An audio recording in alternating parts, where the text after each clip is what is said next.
Well, I'm very delighted and honored to receive this award, particularly from journalists.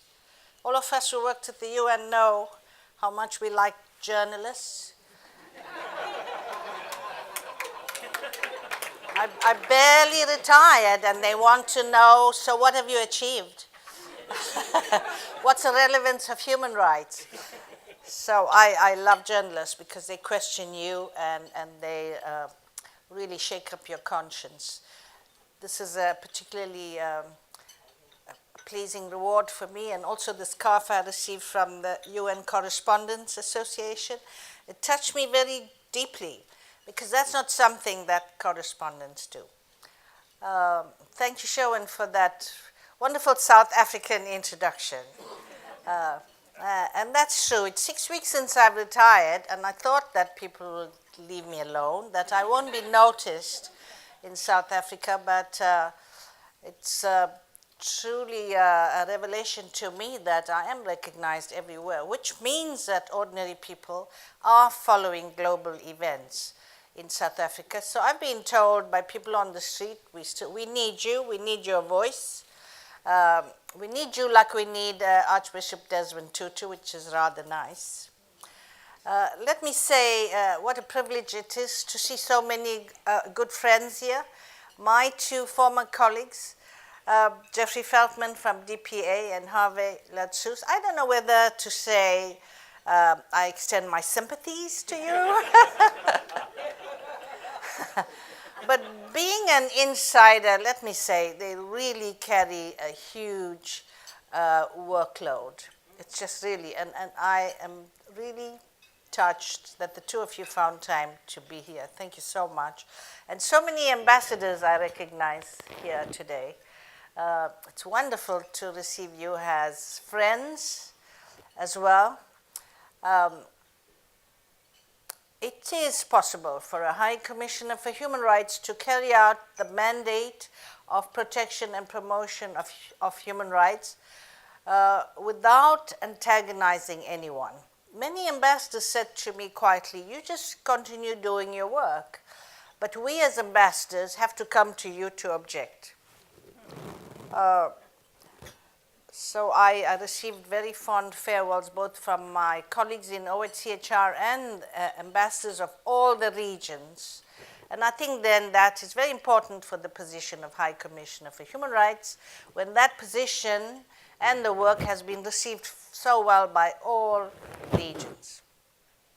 Now, I could have worn my T-shirt that my staff gave me, which has some favored epithets addressed to me. It's a different conversation happening down there. Oh, I should stand back a bit. Yeah, so these are some favorite epithets that they printed on the T-shirt and gave to me. So it's obsessed, lunatic, monster. So clearly, a very important ambassador thought that the creation of the whole human rights mechanisms, the High Commissioner, the Human Rights Council, the special procedures, the treaty bodies, had gone beyond their expectations and had become a monster. No, not so. These institutions are there to help advance human rights. So although we are going through a difficult period here, Harvey has many challenges, so does the Secretary General. At one given moment, having to deal with so many conflicts and to take care of the humanitarian needs of millions of displaced peoples. It's a real challenge for the Secretary General and for his Under-Secretary Generals. Nevertheless, let me say, from a human rights point of view, apart from 6 or 7 states, all the others are really trying to comply with international standards. So we know because the High Commissioner has presences in 58 countries doing real work both with governments and with civil societies. Now, I came here because it's an event to honor journalists, and I want to congratulate the fellows. I think they should get the Inspiration Award, not me. I'm done. I looked at their ages. I think it more or less adds up to my age. So they are our inspiration, our future generation, and I really want to congratulate the Dag Hammarskjöld Fund for maintaining this program. These young journalists will make a difference in their countries. As High Commissioner, I followed and spoke out very strongly about repression against journalists, human rights defenders all over the world. I was in Washington. I'd come out of a World Bank event, and the World Bank had arranged for this car to pick me up. And she said to him, "Take the High Commissioner to the station." Yeah, I not only walk in the rain, so when I hop onto a bus, there was a journalist who couldn't believe I'm riding a bus. She didn't see Jeffrey and Hervé on a bus before. So anyway, this taxi driver said to me, "Which High Commissioner are you?" I said, "Human rights." He said, "Oh, good, I got the right one." Now, Antonio Guterres, the other High Commissioner for Refugees, we really, really get on very well. But he's fed up when constantly his initiatives are credited to me. He gave Angelina Jolie an award at a huge event, and the newspapers reported that I had given her that award.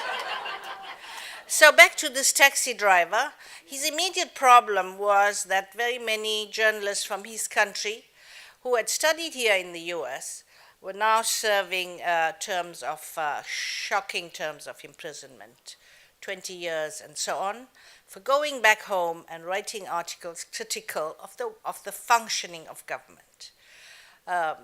So there is a real need then for the UN to respond to what civil society is saying to us. I see one of our fellows is from Vietnam. Well, there's a blogger in Vietnam who's been sentenced to 18 years imprisonment just for blogging. There are countries you dare not, who have monarchies, and they have laws protecting the monarchy. So you couldn't even talk about, should we have democracy in our country? And they get life imprisonment under those lèse majesté laws. And this is the importance of what you are doing today. We need our journalists. They spread our messages. The public is extremely grateful to them for the risks they take, for their analysis, the information they give us. Had it not been for journalists, the world wouldn't know what Jeffrey Harvey High or the Secretary General is doing. It's the media that spreads that information.